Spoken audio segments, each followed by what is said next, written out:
Hey, hey. This is your girl Rashida Green, and you are listening to the Crossroads Podcast, a show for and about environmental justice and those who fight the fight with skin as melanated as the days are long. Knowledge is power, and we're breaking down stereotypes one episode at a time. Let's start the show. I sat with Steve King, one of the founders of the Barack Obama Green Charter High School in Plainfield, New Jersey. We discussed the origin of the school and the many accomplishments of the students. This interview highlights the importance of nuance. In the last interview with Ibrahima, we talked about the healing effects of farming and emphasized how agriculture and self determination were crucial to survival. This interview gets into some of the challenges associated with agriculture as a tool to further oppression and a profession that pales in comparison to higher earning, more specialized jobs. I believe in the need for both. We all must eat and will continue to innovate. The key is to innovate in mindful, sustainable ways.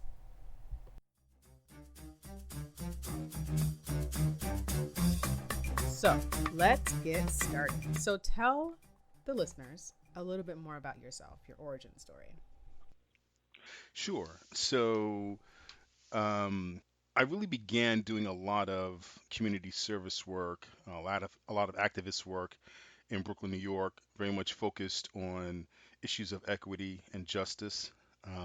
And as I kind of went through that process, I was trying to always keep my eye on the larger issue and the larger questions. What are those things that connect humanity? What are the things that we're looking at um, that are issues that we can work on cross culture, cross continent? And after I completed, I went to the New School, University in New York, studying international affairs, and I was really focused on the question of the use of natural resources by Africa and the new types of contracts that China was developing with the continent and the use of their natural resources. And I really saw it as another type of colonialism that was taking place. So as I was studying this in my master's program, I got really interested in this concept of sustainability, which essentially is defined by the UN as the use of resources, natural resources today, so that those resources are still available for future generations. And they talked about the environment, they talked about the economy, and they talked about society. But when I looked at it from my perspective, in terms of a person of color, someone who grew up in Brooklyn, New York, um, and seeing all the issues that we had back in the 70s and 80s around environmental justice, the proliferation of bus depots in black and brown communities, and communities that were really politically and economically marginalized, and how that increased the asthma rates, issues of housing, issues of economic access and independence in our communities, and putting all of that together, this new movement around sustainability started to really take shape for me around the questions of not just the environment and not just economics, but issues of equity. And how does this new area where people are trying to say, well, we want to include items like clean energy, we want to look at issues of climate change, we want to look at issues of access to clean and affordable drinking water, and how do we tackle the issues of access to clean food and food deserts that exist in many urban areas. And so as I started to get involved in that a little bit more, I noticed that there were so few people of color involved in the conversation, just on a very basic level. And then when you went a little bit further, a little bit deeper into looking at environmental organizations and other organizations that were starting to address these issues, um, you didn't see any people of color in leadership roles. And so what I looked at that, I said it kind of reminds me of the kind of the start of the personal computer age and there were so few people of color involved in that conversation. And in fact, we ended up really just being users, not designers. And now we're just starting to catch up with that. We're just starting to have a lot of people of color kind of taking a look and saying, I want to be able to create my own narrative, create my own type of software, and my own level of interaction that makes sense for me and my community. And so, what I didn't want to have happen is I didn't want to have young people of color left out of the conversation, not at the table, not making decisions on policy, program, and especially funding. And so that's where I started to get involved and to do a little bit more. My next stage is I was working at Cornell University's School of Industrial Labor Relations, and I was working with the Global Labor Institute that was looking at the development of green jobs, especially in the workforce and particularly with unions and union leaders. Unions, some of them have their own issues in terms of leadership, in terms of people of color, and there's certain unions where you really don't find many people of color leading. But one of the things that they did do in terms of this new looking at sustainability and green jobs in particular is that they wanted to get their members trained on the low hanging fruit. And so people talked about installing solar panels, retrofitting buildings. And again, because I'd done all this work earlier with leadership work with unions, but prior to that, in my really community activist role, I did a lot of work with young people on leadership and skills building in Manhattan and in Brooklyn. And so I was asking the question about how are we engaging young people in this conversation and what is their vision for themselves in this new 21st century question about sustainability. We have the issue of climate change, and at the time they were calling it global warming. It's having an amazing impact on the lives of everybody on the planet.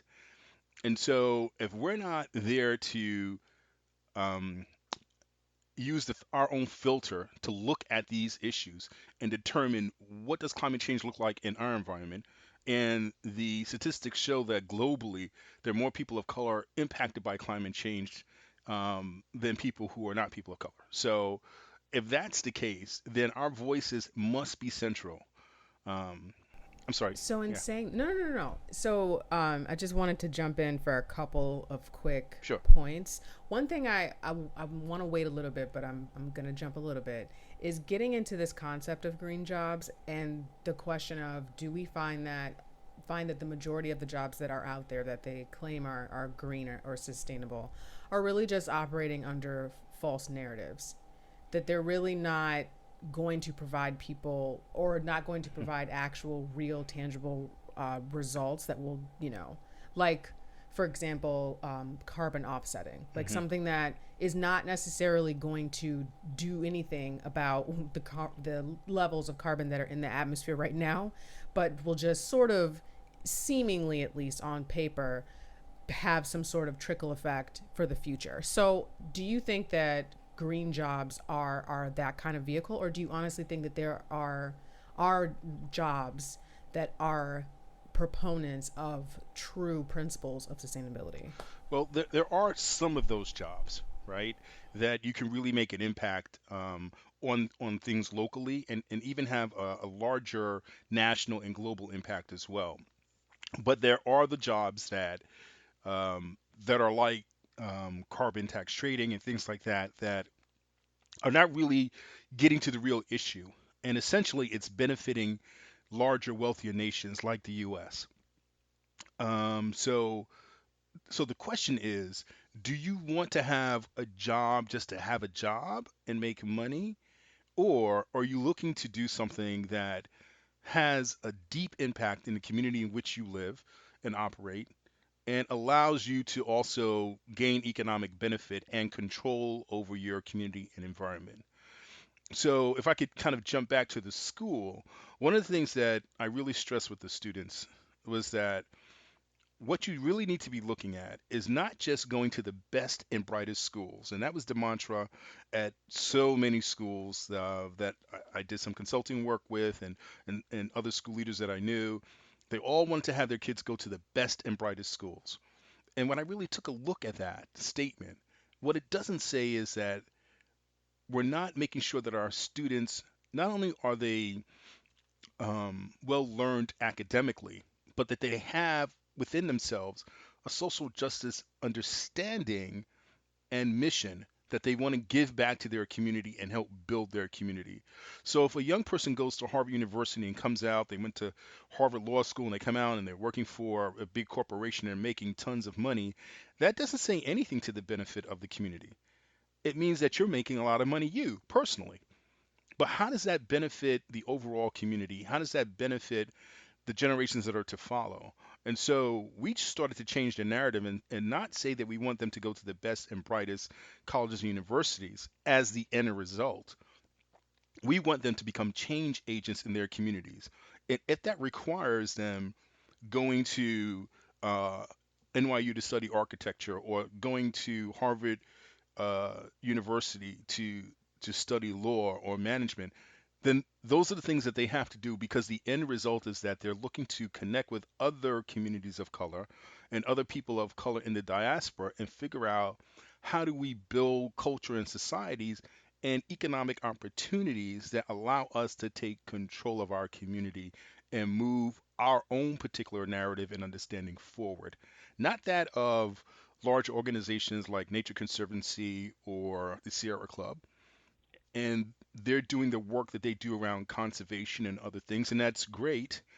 But when you live in a community such as East Harlem, where I was working with a school recently, and they have extreme elevated rates of asthma because of the emissions from buses, that's an immediate health issue that affects your ability to not just work, but it affects your ability to make a living. It talks about issues in terms of your health, and that impacts your economics. And so we have to figure out better, different ways of addressing issues and problems. And we need to make sure that we have young people at the center of that, and that we have the adults act as facilitators to help them understand the information and knowledge that's out there and that they have immediate access to, and help them be able to figure out a plan to move forward and then facilitate that ability for them to have a deep impact in their own community. So when we talk about green jobs and we talk about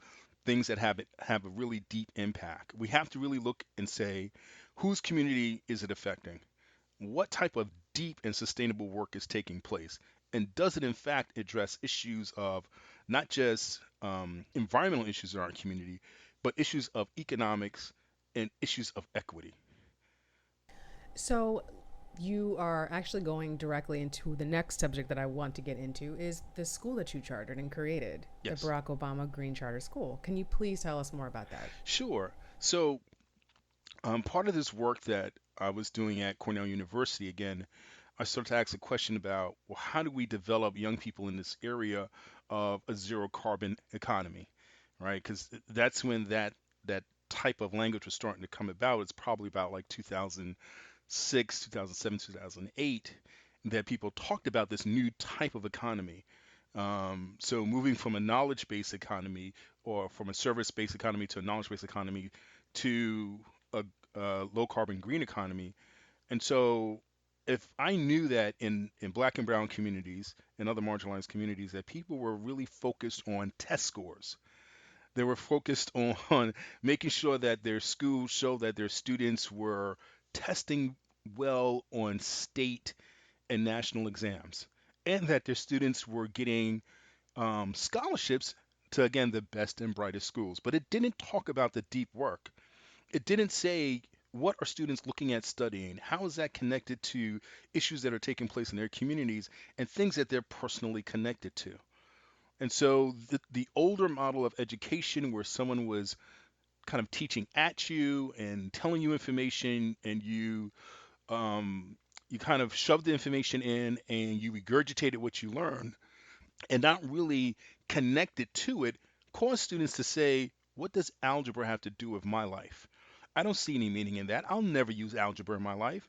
And in fact, when people started to push into schools to do environmental work, which really came out of the 60s, and there was a lot of focus on the environment, but the environment in terms of the large natural environment around forest and large bodies of water.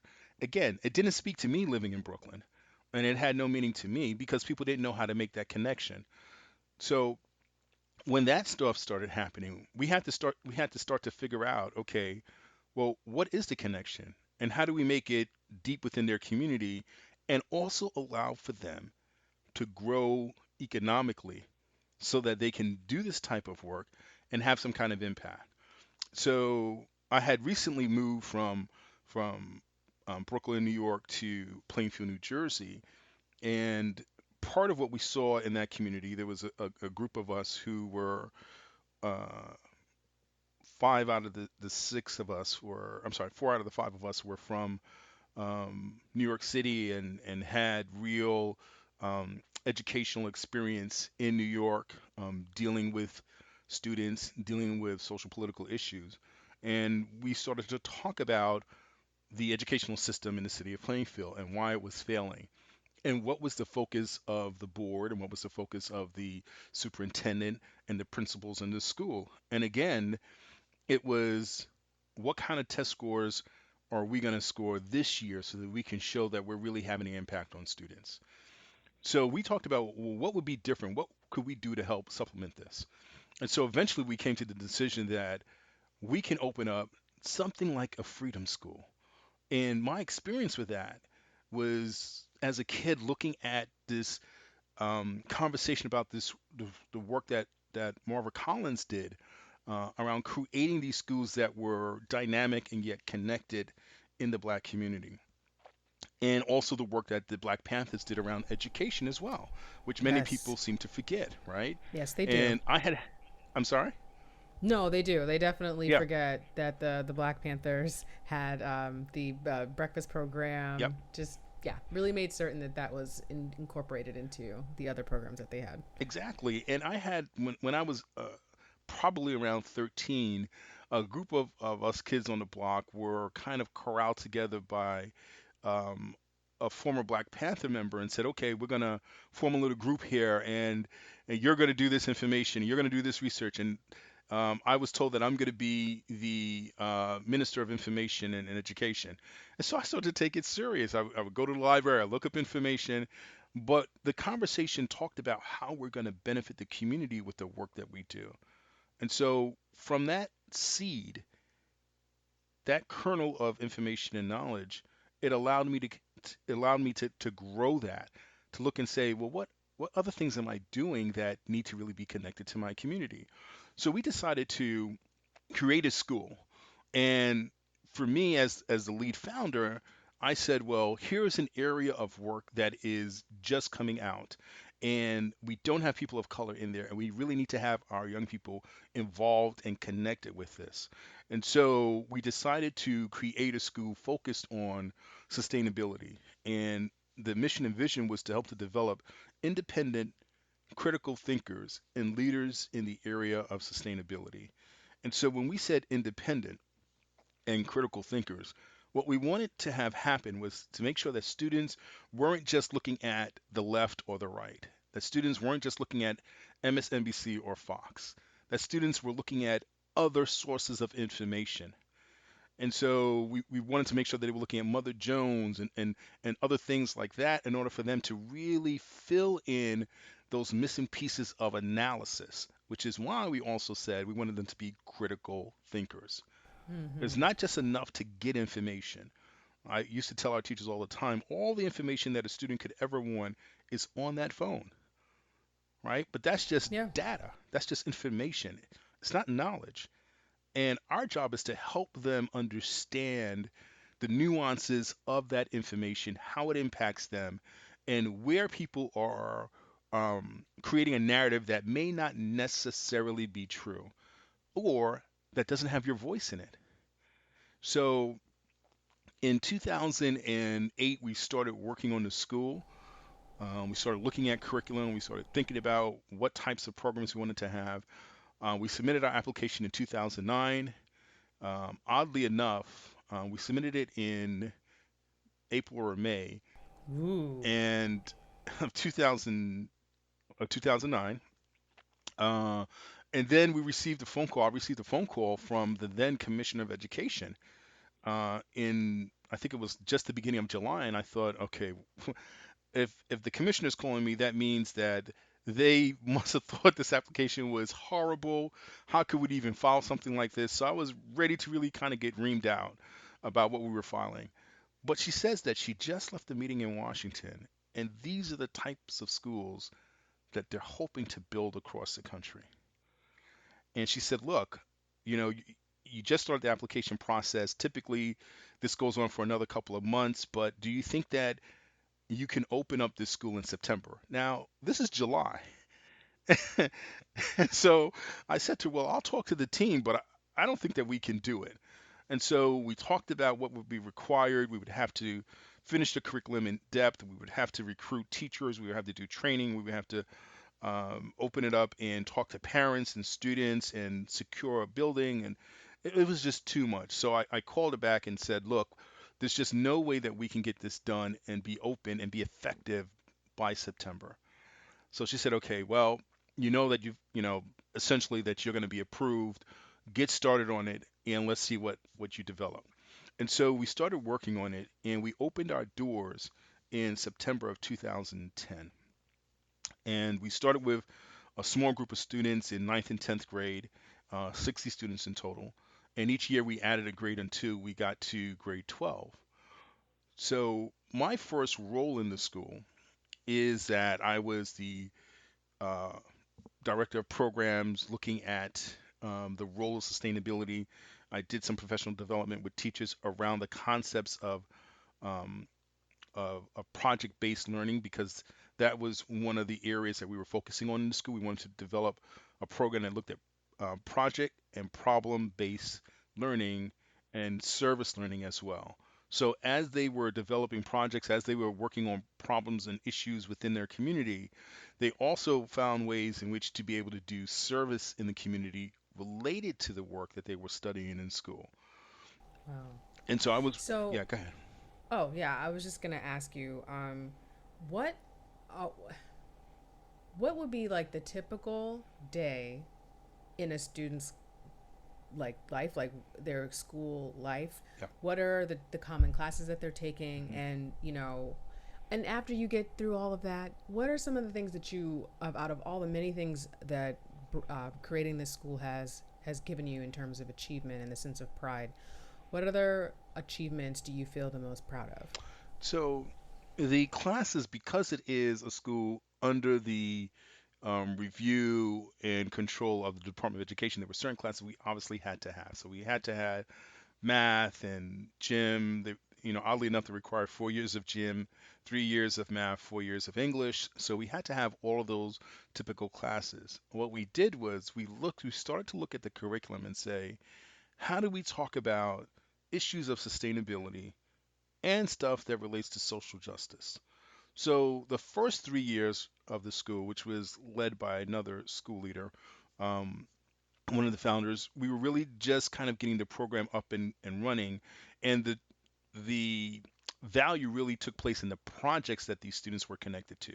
So we had our students involved with the we had our students. There was a special program that was put on by the U.S. government where they selected 30 students from across the country to work on a watershed project in Japan.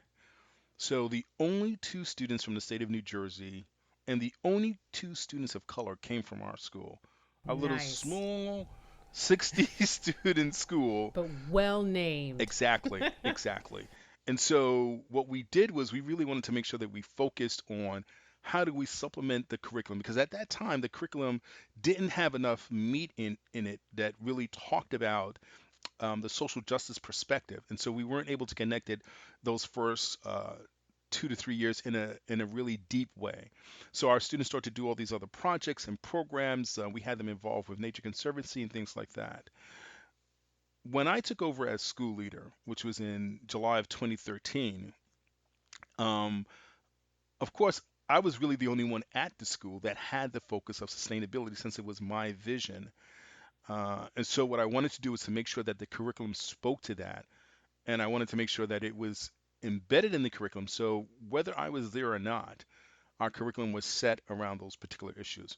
So we started to shape it so that we started to have conversations about um, whether it was the environment, economics, or equity. We could approach it from any one of those viewpoints. We didn't have to start with the environment. We could have started talking about, which our students often started to talk about, issues of economics or equity. And so we looked at things that were taking place in the community. We looked at recidivism rates for people who were formerly incarcerated. We looked at issues of housing. We looked at critical issues of education and educational funding. And we said, how does that relate to us? And how does that allow for us to develop or not to develop it in particular directions? And then what does it look like in terms of careers that we decide to choose? And the places that we generally live at, and what is the impact of those spaces on our health, economics, and equity issues in those communities. So what I did was I brought in some professionals to really start to work with teachers to revamp the curriculum, to do a 180-degree change in the curriculum and really put those deeper questions in.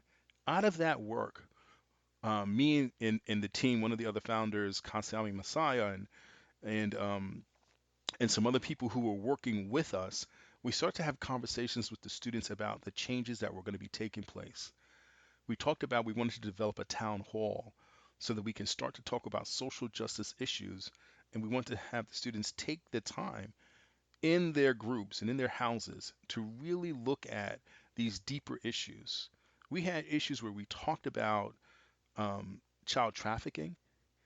And so many of our students, and so many of our students that were recent immigrants to the country who didn't even speak English at that time, had such a variety of questions about this.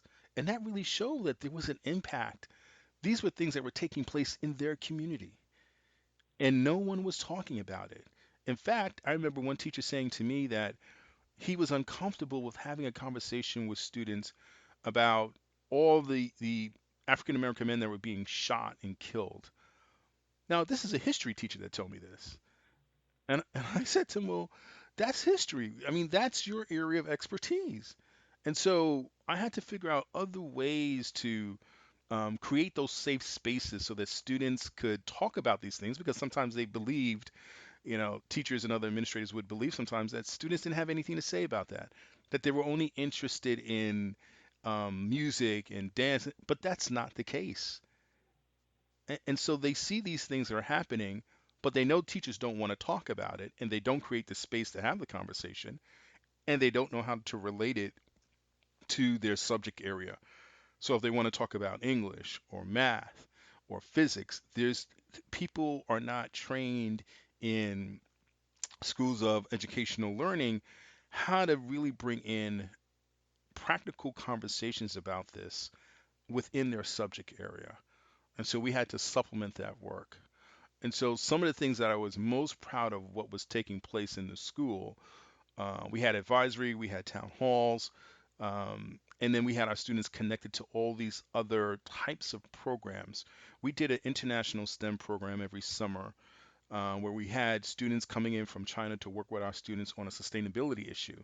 Now, our students studied Mandarin, and so it gave them an opportunity to use their language skills, but to talk about what was their environment like there. And because China was and still is undergoing an amazing boom in their economy, there was this great dichotomy between having um, uh, a farm, a very small local farm, juxtaposed to this 40-story, 10 tower multi development that was taking place just feet from where this small little farm was located. And that dotted the countryside. Plus, China started to really build these mega cities, which now talked about how they were impacting and influencing the environment.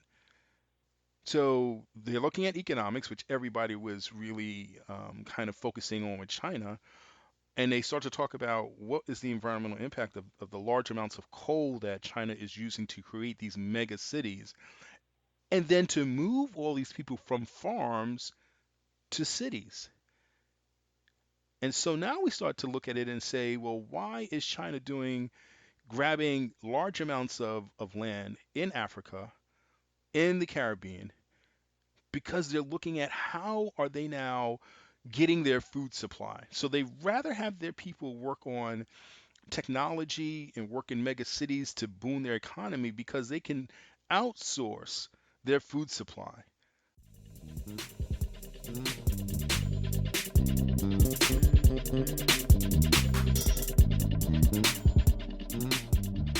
This episode of The Crossroads is brought to you by the Black Sustainability Summit. The Black Sustainability Summit is an annual gathering of growers, practitioners, and teachers designed to inform and empower. This year, the fourth annual summit is hosting a learning journey October 9th to the 15th in Costa Rica. Discussion topics include sustainable food production, local, sustainable communities, cultural re-education, and many more. For more information, check out the website blacksustainabilitysummit.com. That's blacksustainabilitysummit.com. Let's get back to the show.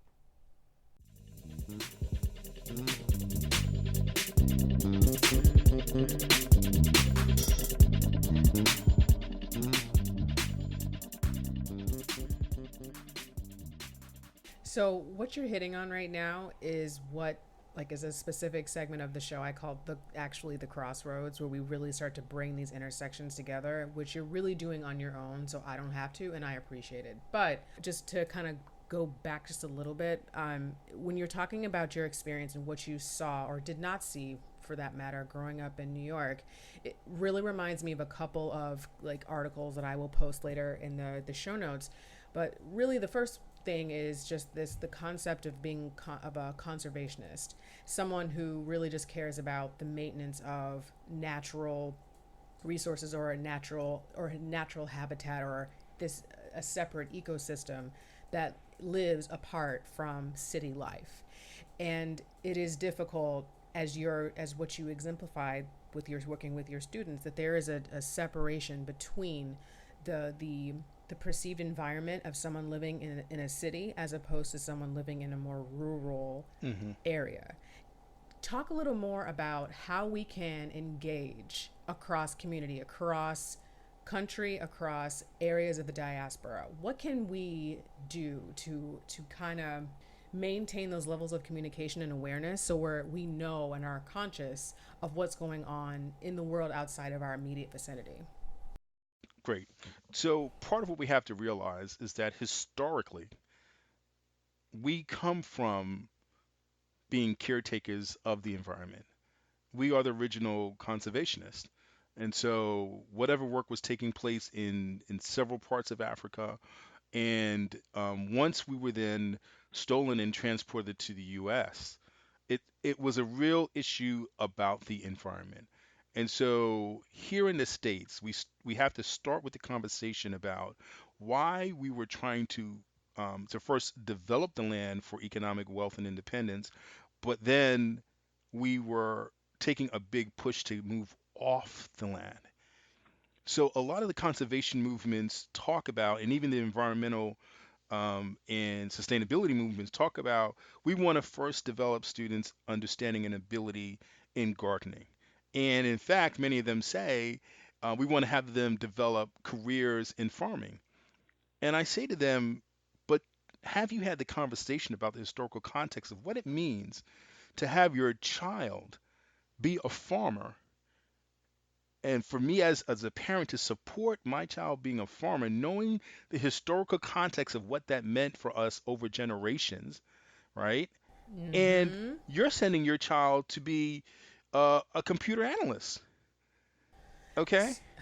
So, so so there's a disconnect. So you want your Yeah. child to go on and do great technical things and get connected to Tesla and do all these amazing things, Right. but you want my child to raise collard greens and mushrooms. Okay, there's a problem here. And you don't want to have the conversation because it's not in your it's not on your radar or in your wheelhouse to talk about what did that mean that we were pushing to get off the farm in the first place, and the trauma that took place with black people being on farms. Okay, so you can't have that conversation, so we need to have the conversation, and then we can talk about the larger issues of what does that mean Because now there's this psychological scarring about us being in the environment. And I had many students say to me, I don't like to go outside. I don't want to deal with the bugs. Yep. I don't want to touch these things. There's dirt Yeah. because we've been so disconnected from it. But I got to tell you, some of our programs that we worked with Duke Farms and Nature Conservancy, we got our students involved in doing things that are just not farming related. Our students were doing tree climbing, they were doing hiking and mountain climbing, and we afforded opportunities for them to be in different spaces and allow them to push back against it and say, ill, this is nasty, I'm sweating, there's bugs, and then develop an understanding of the power of nature. And so then what we want to do is to open up the conversation about what is the economic power that lies within nature. And so when you have the pharmaceuticals looking at nature, either in the Amazon or places in Africa to say, where are we going to find these new cures from? How are we going to develop them? And so we use the environment to help inform that and to develop cures around those types of issues, right? So there's an economic power by being connected to the environment, but we've got to figure out what that looks like. And we've also got to talk about what are the really cool aspects of that, right? So when someone is working specifically on the growth of mushrooms because they're connected to the alternative health movement, and they're talking about how are we using these types of nutrients to really develop opportunities for healing and growth that we really need in our community, as opposed to just using Western medicine, there's a power in that.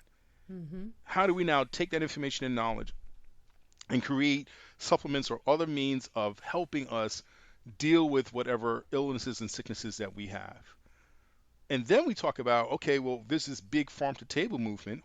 Mm-hmm. Why why are we not central to that? Why are we not there doing that type of work?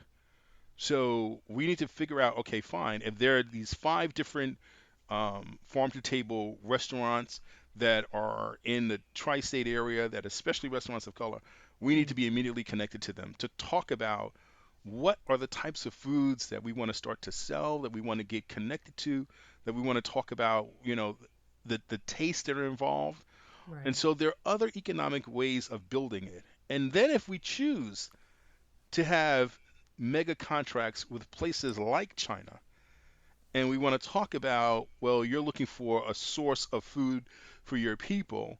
And of course, that means that we're now diminishing our natural resource because you've got to farm it in a way that Yes. still maintains the nutritional health of the soil, right? And then you got to figure out, okay, you're 1,000 miles away. I've got to pack it and ship it, and all these things affect the nutrition of the food, but it also impacts the environment. Yes. Because what you're really hitting on, and something that just for folks, edification, is that we are the answers are already existing in nature as far as there's enough nitrogen in the soil without the addition of fertilizer, Right, and all that does is just messes up. That's why there's like such terrible soil quality, because we are monocropping everything, right, so that we're not properly we're not turning the soil over, we're not using composting or any form of permaculture, to help enrich what's already coming out of the earth, and it's like I bring that up just to say that we really have a serious disconnect between what you were mentioning about wanting person wanting their child to become a farmer as opposed to an analyst, or vice versa. And the interesting thing about that is that there used to be a sense of, depending on the circumstance, there used to be a sense of pride in land ownership, and yes, also in farming, yeah, because but agriculture also has some form of ill means as well. It's also been a steady tool in patriarchy. It's been, yes, it's been a tool for better or for worse, and right, in some instances for the worse. But I think there has to be some balance in, because not everyone's going to have the skill set to be an analyst. That may right, farming may be what drives them, and it may be what takes them from their current situation to a better one. Does right. that make sense? Absolutely. And the other piece that we haven't brought in yet is the piece of technology and Yes. social media, right? So kids, a lot of students these days are really connected to technology, really connected to social media.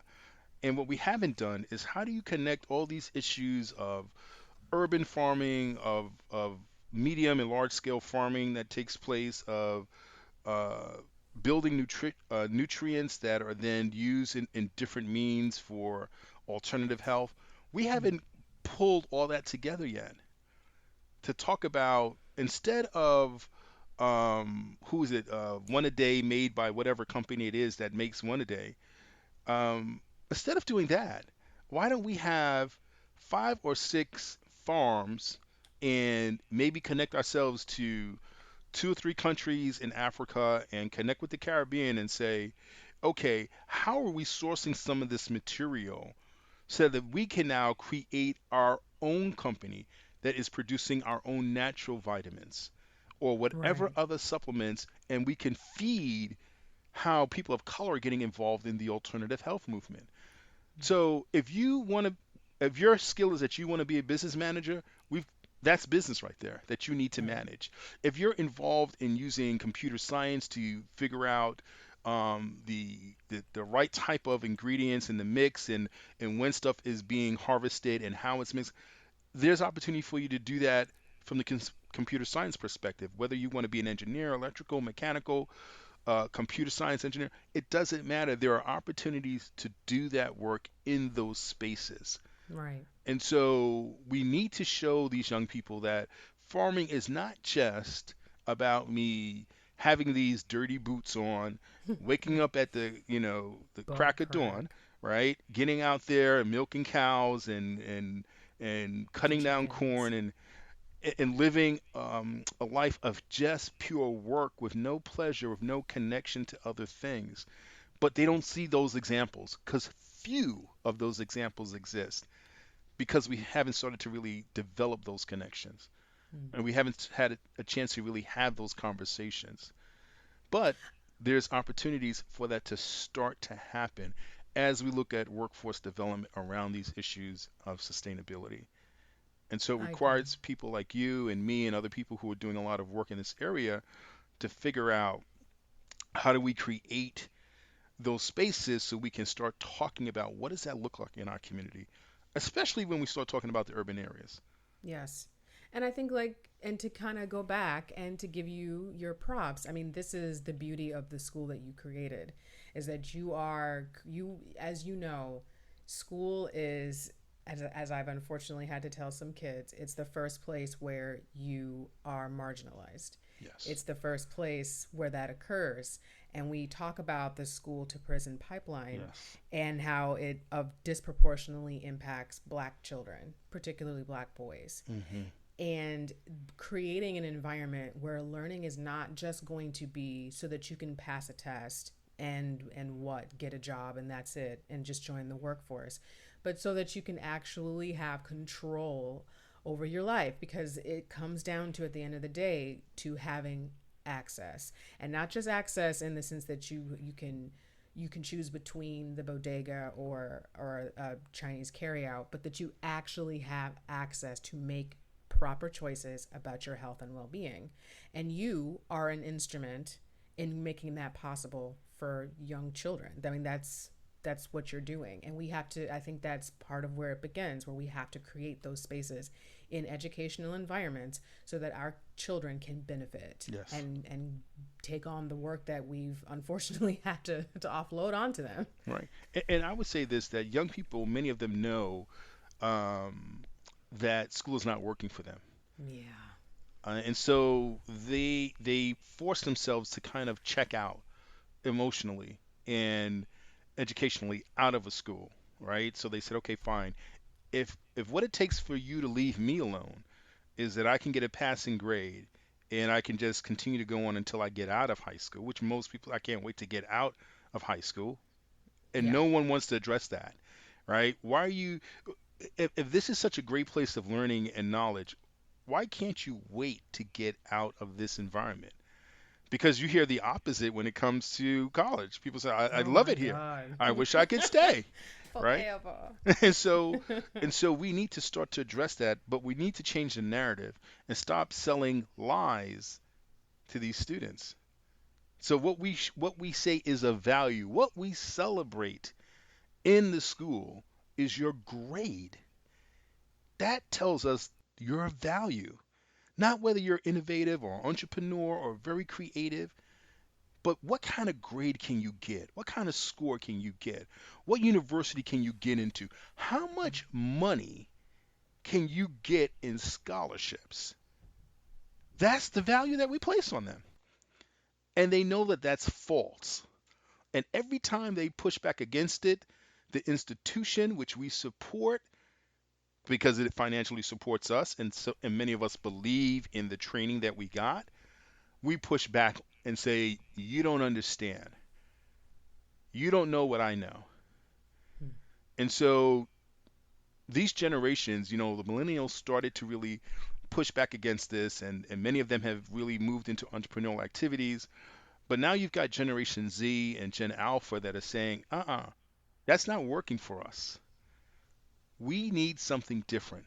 Yeah. We need a different way of being educated. We need a different way of interacting with knowledge and information.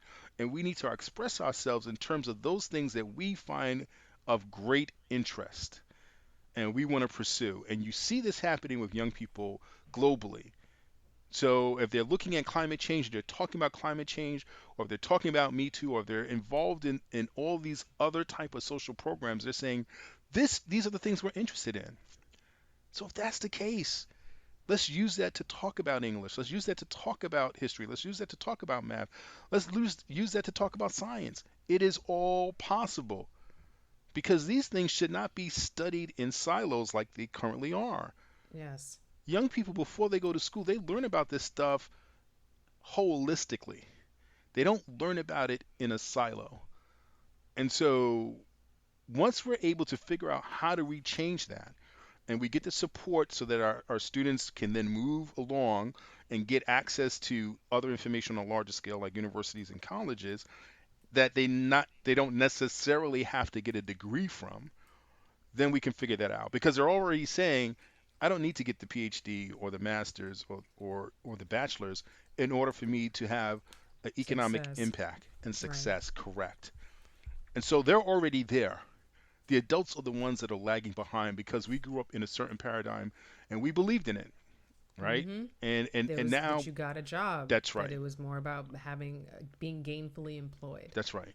And so we're supporting that narrative because we have to. That's the matrix we've been locked into. So we're going to support that. But what we're not doing is we're not being honest with our children and saying this is the environment that I grew up in, and this is the way it worked kind of for us. But you have a different opportunity to break out of that and to do it in a different way. What do you need Right. from us to help make that happen? So there are some young people that are doing it, but then they're ostracized, and some of them are not getting A's, and some of them are not getting into Harvard or Yale or um, NYU or other places. And so they're saying, but my value doesn't lie in that. I get my value from causing social change, from being connected to the work that I do, to the things that I study. When someone is interested in sports or they're interested in music, they will study things that traditionally they say, I'm not good at that.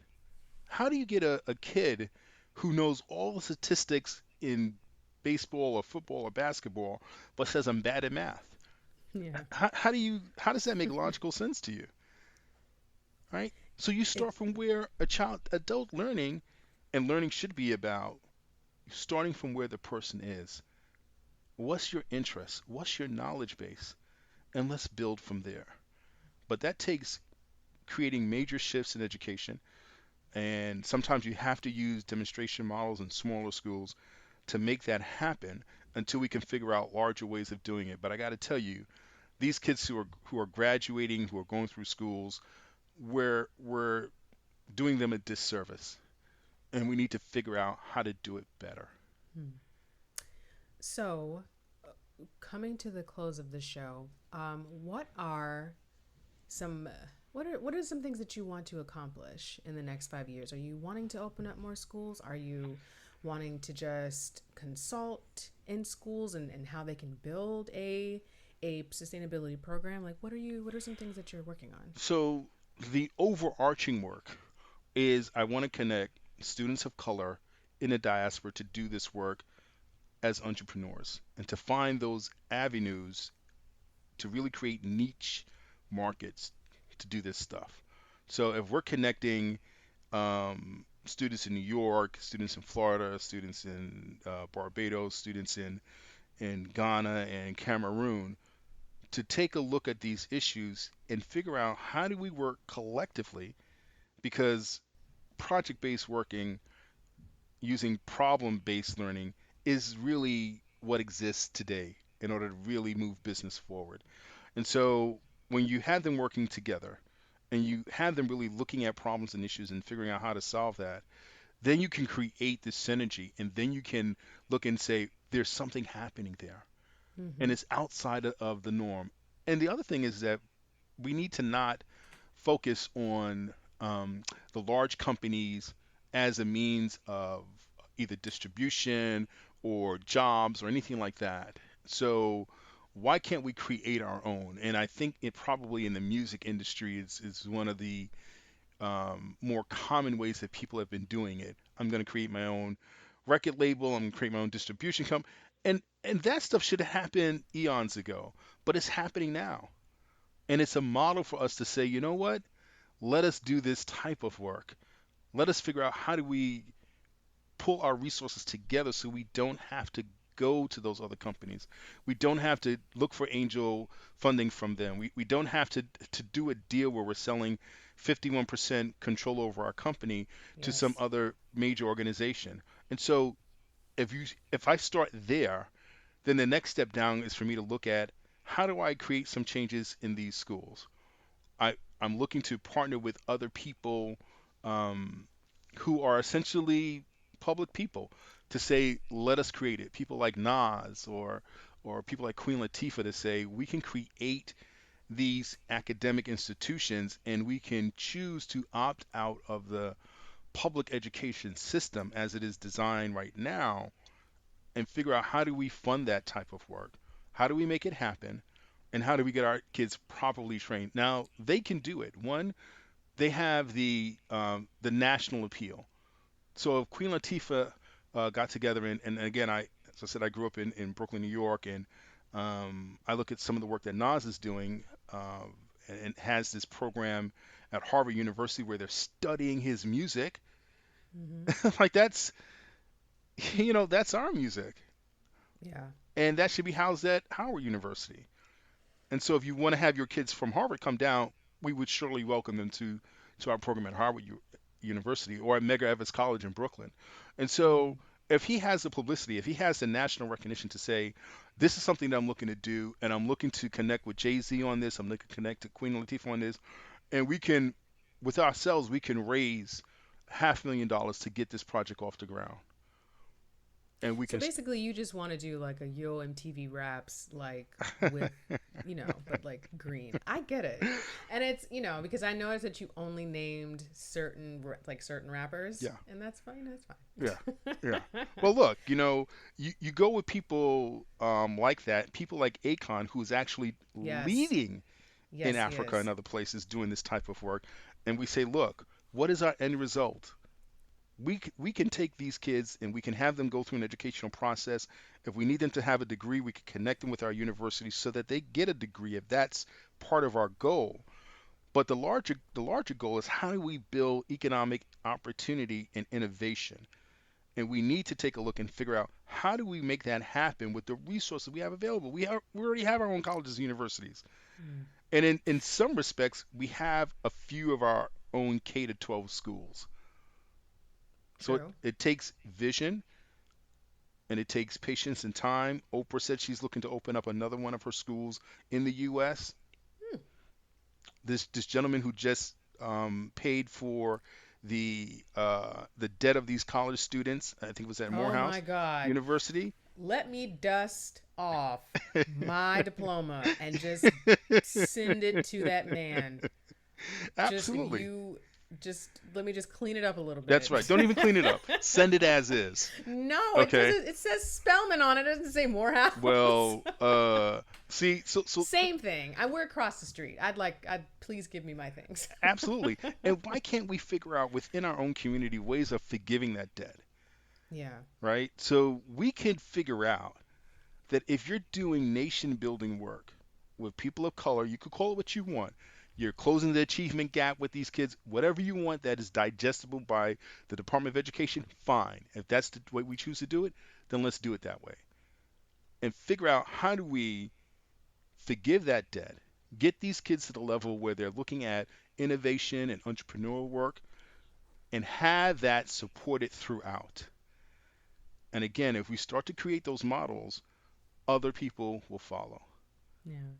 So, where can people find you if they want to follow your work, if they want to get also the website? I'll put it in the show notes, but the website for the school. Well, how can people get in touch with you? So they can look at my Instagram page. I'm currently uh, doing work on my website because I want to include all of the other projects that roll up to doing this work on a global level. Mm-hmm. Because there is a piece that connects high school students to sustainability programs in colleges and university globally.